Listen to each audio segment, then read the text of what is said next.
Pour dire que l'agriculture, c'est quelque chose d'incroyablement joyeux parce qu'on est en contact avec la vie.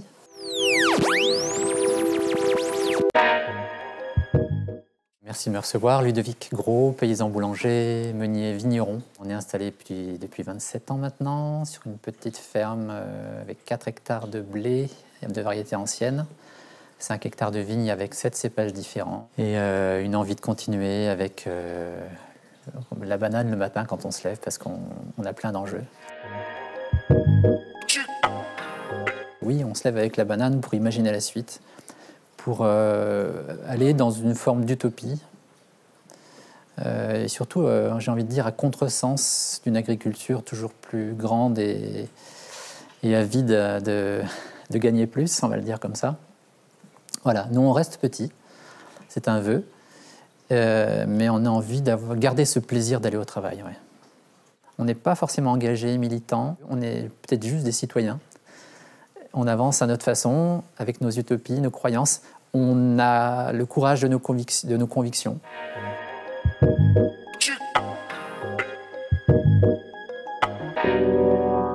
On a eu d'abord ces désillusions, ces découragements avec les premiers rapports du GIEC en se disant l'enjeu est grand, est-ce qu'il est surmontable?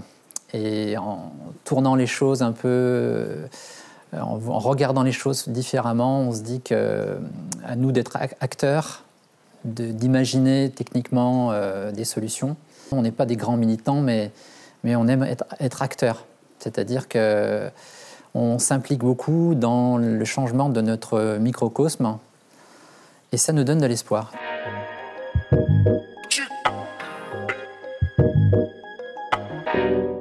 Ce sont des petits détails tout simple qui nous font reprendre le sourire. C'est un faucon cresserelle qui va se poser sur un peuplier qu'on a planté il y a 20 ans pour peut-être prédater un mulot qui passe sous une herbe qu'on aura couchée parce que l'herbe, on ne la laboure plus, on la couche. C'est ce petit écosystème qui se remet à fonctionner. Sachant, quand on est arrivé, c'était un peu l'an zéro, c'est-à-dire qu'il n'y avait plus une herbe. Et quand je vois d'où on est parti, eh bien, je suis heureux de voir toute cette vie qui s'agite, qui grouille. On a nommé notre ferme Terre Vivante. Et c'est pas par hasard, c'est peut-être par sensibilité, par romantisme ou par poésie, mais aussi et surtout parce que il y a un vrai attachement à tout ce qui se passe dans l'intimité d'une terre, d'un végétal. On peut presque aller jusqu'aux êtres élémentaires, à tout cet imaginaire qui peut s'animer dans le vivant, au creux, sous un cep, au pied d'un arbre, à l'ombre des blés. On a un champ vibratoire, on a une vie, on a quelque chose qui s'exprime vraiment.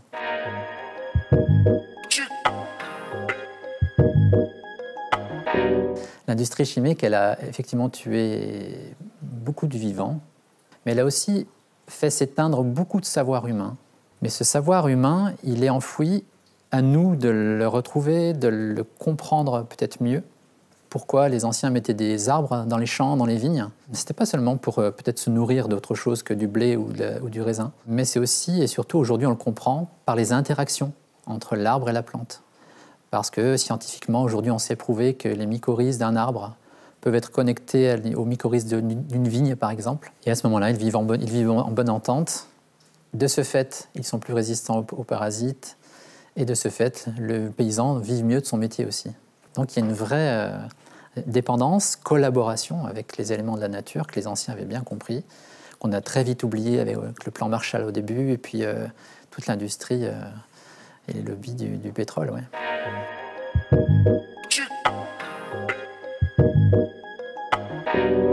Justement par cette volonté de faire autrement, de trouver des alternatives, eh bien, on est plus à l'écoute de la nature et on essaie de comprendre ces mécanismes. On parle d'agroécologie au sens large, de santé du sol, de soigner les plantes par les plantes, où on est plus dans l'accompagnement de processus naturels que dans la production elle-même. C'est la nature qui produit, c'est pas nous finalement. Au départ, on a eu la chance d'arriver sur les terres de la grand-mère. On avait 14 hectares de vignes en cave coopérative. La crise viticole en Beaujolais est arrivée. C'était une surproduction mondiale de vin entre les années 2000 et 2002. Chute des cours, et donc difficile de vendre son vin. Le marchand de vin ne passait plus, la coopérative ne payait plus les avances aux cultures. On s'est dit, finalement, il n'y a plus grand-chose à perdre, allons-y. Une crise peut être salvatrice. Nous, on l'a vécu comme ça. On avait déjà initié une relation vraie avec notre terre, et du coup, c'est là qu'on a diversifié notre activité. On est devenu plus petit, mais plus fort, finalement.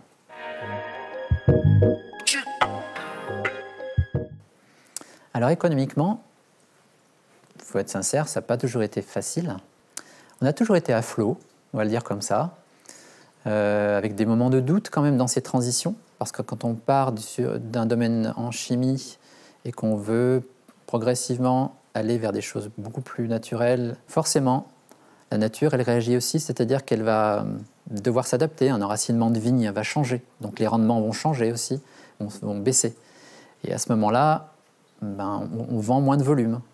Donc on a su s'adapter, louvoyer et arriver à trouver les bons réseaux commerciaux. D'un système long, on est passé à un circuit court et on ne pourrait pas vivre en valorisant notre production en circuit long, voilà, à part des intermédiaires. C'est le circuit court qui nous fait exister aujourd'hui. Principalement, on livre 3 AMAP, Associations pour le maintien de l'agriculture paysanne. Et en plus d'une valorisation, c'est aussi un lien social, une reconnaissance, on va le dire comme ça, un lieu où on sait pour qui on travaille. Ça, dans l'agriculture, aujourd'hui, c'est rare. On a dans des modèles productifs, vistes, des gens qui font des semaines de tracteurs en rencontrant des paysans, en parlant des problèmes de paysans, et peut-être dans une forme de désociabilisation ou de microcosme fermé. Nous, non. Toutes les semaines, quand on donne une bouteille de vin ou une miche de pain à l'amapien, c'est un néologisme, mais c'est le consommateur qui s'engage, eh bien, on se donne mutuellement des nouvelles. Et c'est un vrai compliment, j'ai envie de dire. C'est un remerciement, c'est-à-dire, voilà, il y a cette réciprocité qui s'installe et c'est vraiment très intéressant pour nous. Ouais.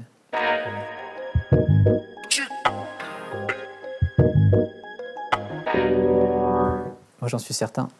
Il y a pas mal d'expériences qui ont été faites sur des fermes, alors on va le dire comme ça, mais en agriculture biologique intensive, ça existe, avec des techniques de sol couvert, où on remet de la vie dans les sols de façon très naturelle finalement. Je ne rentre pas dans les détails trop techniques, mais tout cela n'est possible que sur des petites surfaces. Voilà, ça signifie la renaissance d'un grand nombre de petites fermes. À ceux qui nous rétorquent mais si on est tous en bio, on ne va pas nourrir la planète. J'ai envie de leur dire, venez à la maison. Avec nos 4 hectares de blé, on nourrit peut-être 500 personnes dans l'année et toutes les semaines. Tout ça, c'est de l'agriculture et c'est tellement concret, le plaisir est tellement palpable que oui, j'ai envie de leur dire, venez. Appel à des gens qui ont peut-être du mal à se projeter dans cette société telle qu'elle existe. Venez goûter à ça, quoi, à ce plaisir qu'on a à cultiver la terre. 3 de nos 4 enfants se vouent à l'agriculture. Ça signifie bien qu'ils ne nous ont pas vus malheureux complètement. Et ça, à mon avis, s'il y a une chose qui parle, c'est ça.